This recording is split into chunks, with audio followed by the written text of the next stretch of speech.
If you want to enhance your security on Zelle by removing old devices, follow these simple steps to ensure your account is safe and up to date. Step 1. Open a Zelle app. Launch the Zelle app on your smartphone. Make sure you are logged into your account to access your settings.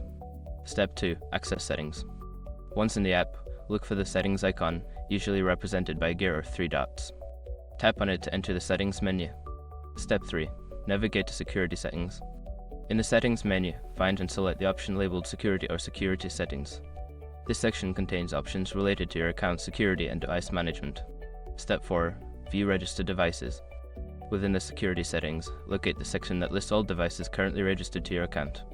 This will show you the devices that have access to your Zelle account. Step 5. Remove old devices.